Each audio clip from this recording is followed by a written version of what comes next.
Hey, Calc students, time once again for more FRQs from old AP exams. Today we're going to be looking at 2017 AP Calc AB question number 1. And since it's a number 1, it will be a calculator-based question. And this is a type of question we call table of values. Now, this question is particularly difficult for the 2020 AP student because this overlaps with the concept of volume that was not a part of your curriculum this year. So this one was disproportionately difficult, but if you would have covered the last unit, it's actually not a bad question at all. So don't feel bad if this one was really challenging for you.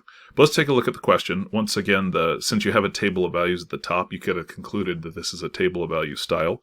But let's read the question. It says, a tank has a height of 10 feet.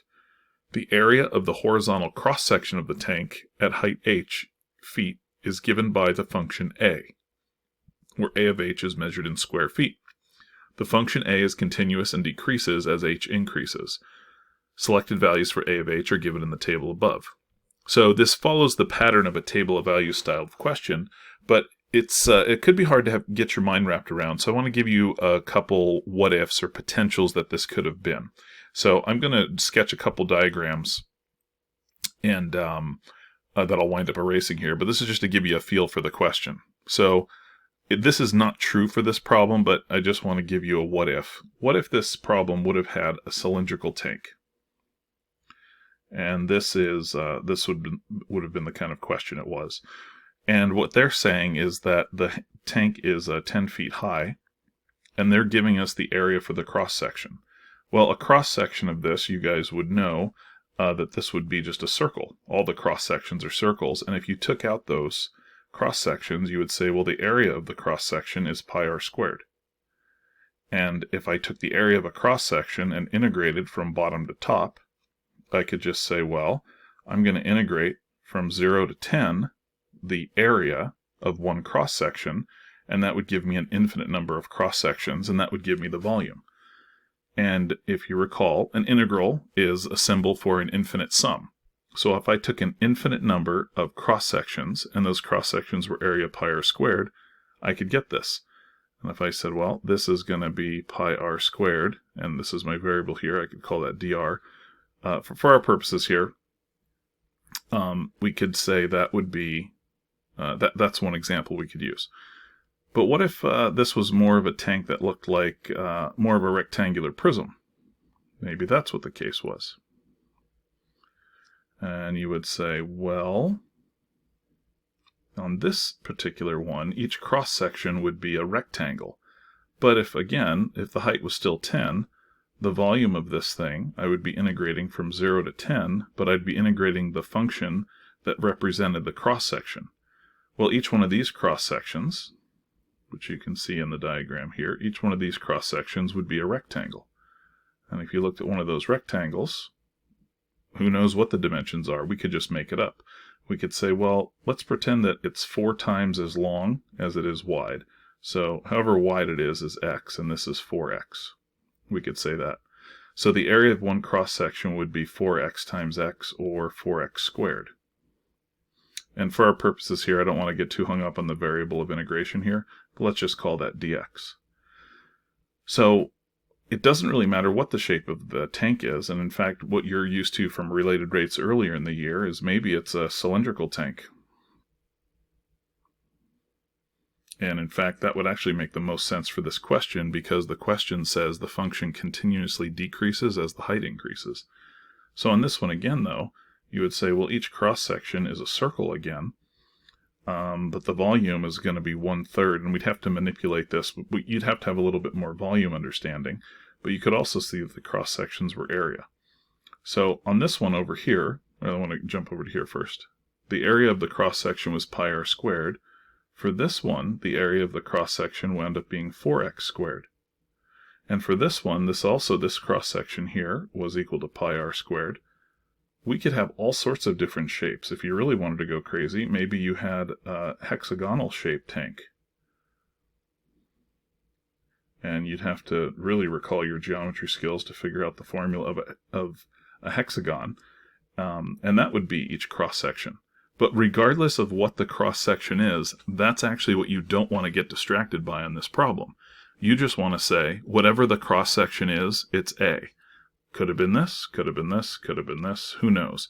But this tank has a cross-section that is the function A. And so you're going to integrate it from 0 to 10. So in reality, it's supposed to be a relatively simple question, but because you don't have a lot of volume practice, it was probably disproportionately difficult. But here's how easy this question is. It says, use a left Riemann sum with 3 subintervals indicated by the data to approximate the volume of the tank. Well, before we get to our Riemann sums, I just want to write what the integral would be.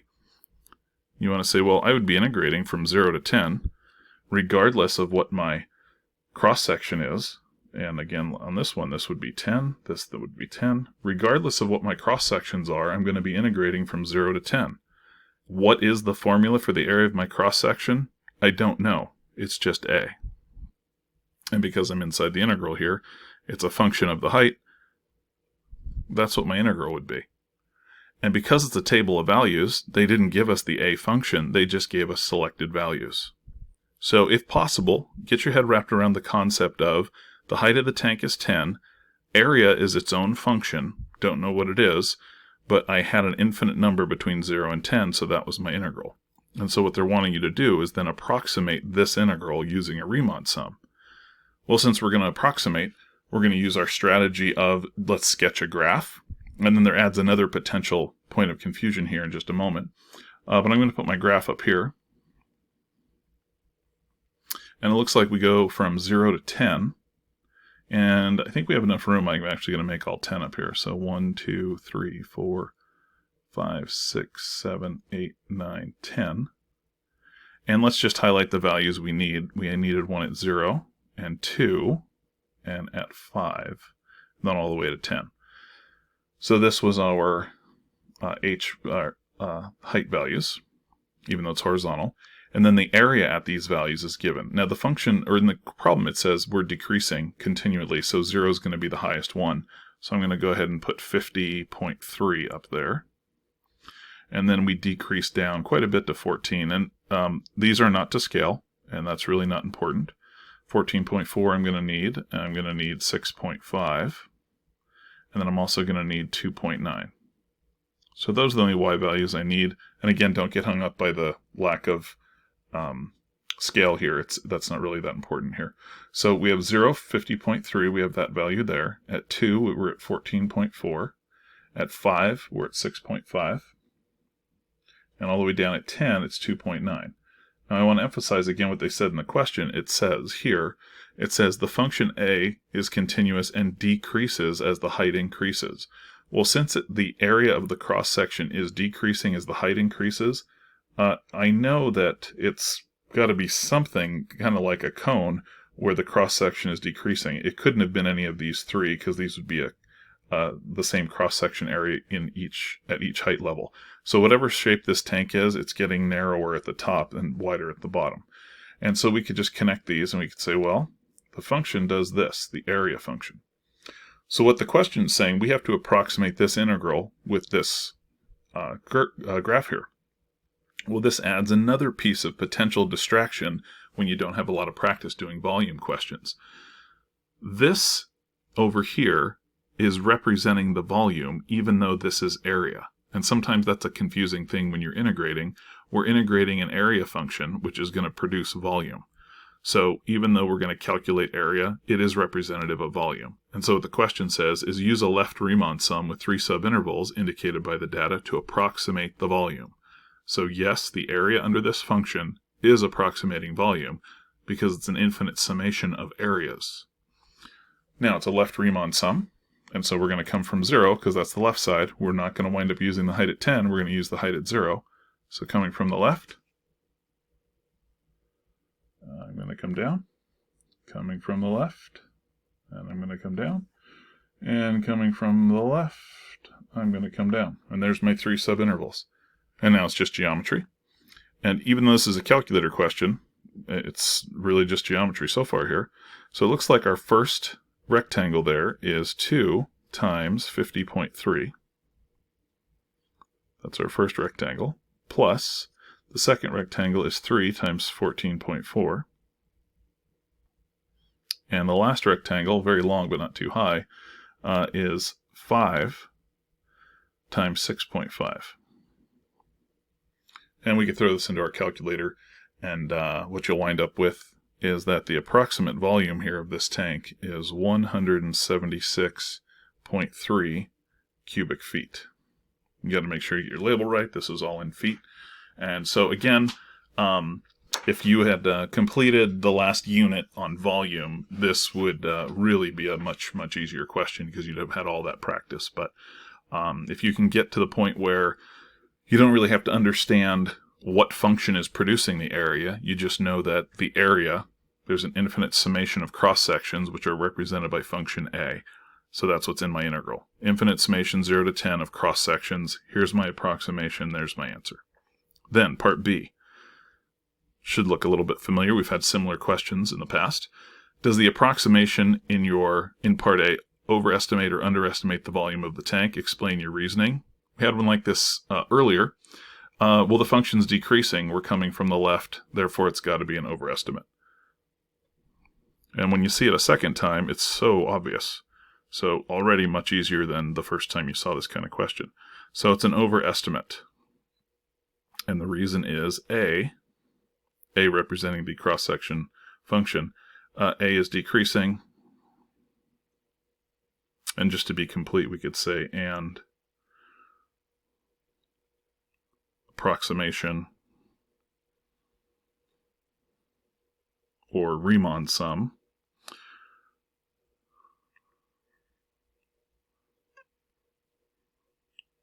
is from the left. Okay. Then part C. Part C says the area in square feet of the horizontal cross-section at height h is modeled by the function f. Well, here's what's really sort of, it's odd, but it's a good contrast in the question. Basically, they're going back to step A and saying, you know what? Great job, you used an unknown function and you used your table of values to approximate, but now we're basically going to start the problem over and actually give you the function. Same question, start over, now there's the function. 50.3 over e to the 0.2h plus h. So now they're saying that's the function we want you to calculate.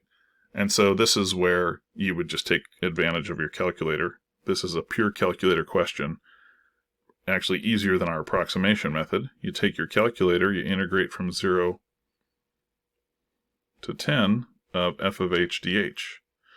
So we'll take our calculator and see if we can correctly put that into the calculator. It's a little bit messy, the actual function itself. So let's see if we can go to here on our math menu, and we'll go down to our integral button, and we're going to integrate from 0 to 10. That's the easy part. And now it's, can you correctly get this into your calculator? Well, our numerator is going to be 50.3. So just to be extra careful here, because sometimes silly things can happen, you don't want to get caught up having a problem with your parentheses. There's my numerator, 50.3 in parentheses, divided by, and now left parentheses, second function e to the 0.2h. And my variable will be x in this case. Then back down on the level, plus that. So there's my denominator. So numerator, denominator, and we're all covered. Our variable of integration there. And let's see what we get. The calculator do the work, and we get 101.325 cubic feet.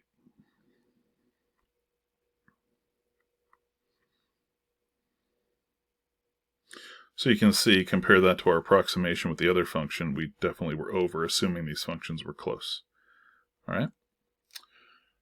Next part, part D. Part D is a little bit of an overlap question with another concept with related rates. It says water is pumped into the tank.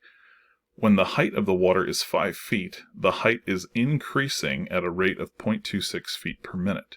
Using the model from part C, find the rate at which the volume of the water is changing with respect to time when the height of the water is 5 feet. Indicate units of measure. All right, well, this is another example, and just for the sake of space here, I'm going to get rid of my diagrams here, and going to make another sketch here of what's going on. So even though this function is not cylindrical, or the tank's not cylindrical, I'm going to make it smaller at the top and a little bit larger at the bottom. I'm going to say, let's pretend that this is the shape of our tank. And we've got water going in here. And so the question says, and we know that this is 10 feet high. And so what the question is saying, when the water is 5 feet high, or when the height or the depth of the water here is 5, at 5, if here's our water, they would like you to figure out, find the rate at which the volume of the water is changing. So in other words, they want to know dV dt. That's our question. So this overlaps earlier with a related rate type question. Well, you might be thinking, oh, am I going to do the 5-step method and figure out my equation and do my substitutions, fill in the box, find my box values and all of that? It's not that complicated because you have so much information. So probably you've seen an overlap of this with second fundamental theorem. So I'm going to set this up, and it's one of those where you just have to have seen an example before you can totally figure this out.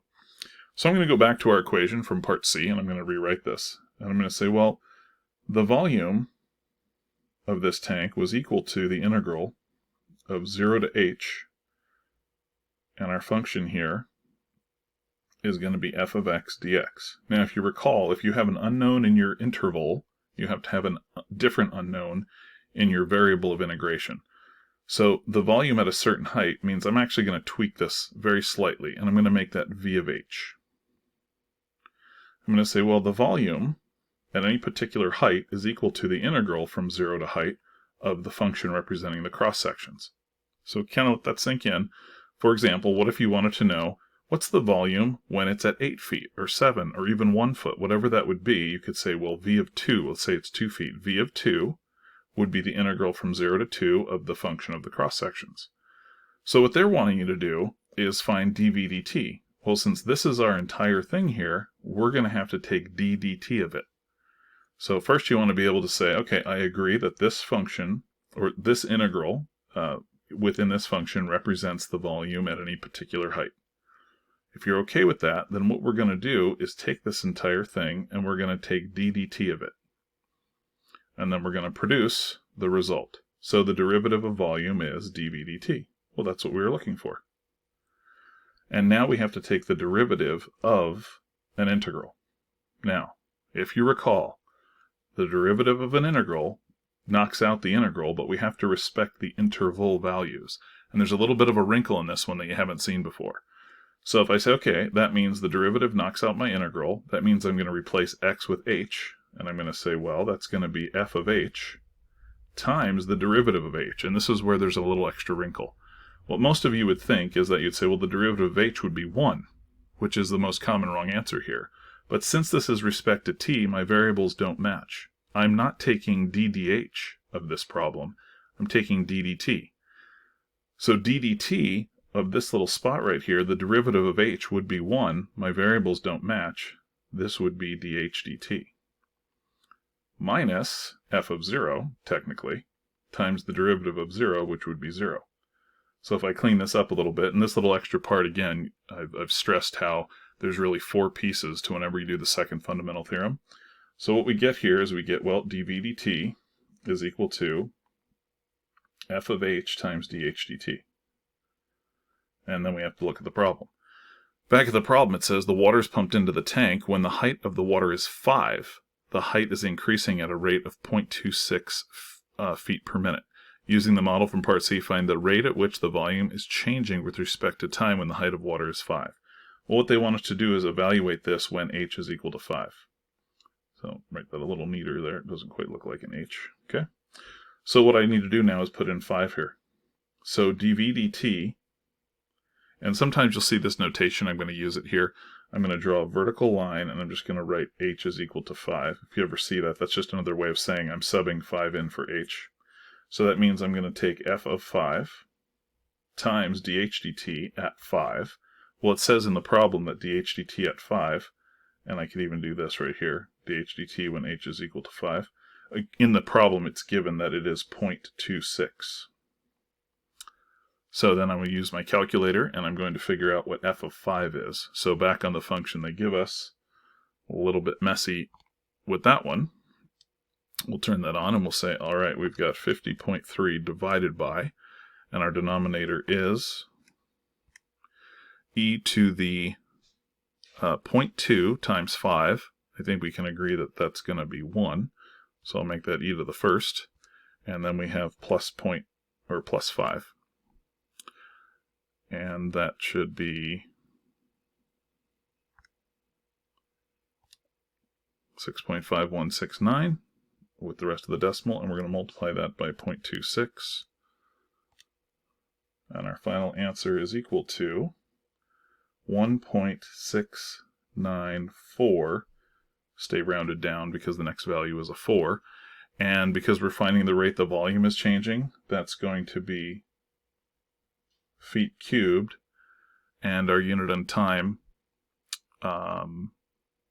is per minute here. Okay. Now, one thing that's always good to do after you look at these questions, if you feel overwhelmed, be like, oh my gosh, well, you always keep in mind that this question has 9 points. You don't have to get everything. And I think actually if you'd had more volume exposure, A, B, and C is actually probably the easiest part on here. But it's a little disproportionately difficult, and for the actual 2020 AP, they're going to shy away from this type of thing more than likely. And maybe Part D, which I'm going to put the Part D right here. Maybe Part D was really confusing for you. Remember, you only have to get some of the points. And what can be valuable is to go into the AP Central and see what was the average score on this exam. And on this particular one, I looked this up a little earlier. And the average score on this particular question was 3.32 out of 9. Well, that means the average student on this only got 1/3 of the points. So make sure you always keep in perspective, if you're feeling like a problem was disproportionately difficult, check that scoring statistic and say, okay, maybe I'm doing just fine. But there it is, 2017 number 1 AP Calc AB.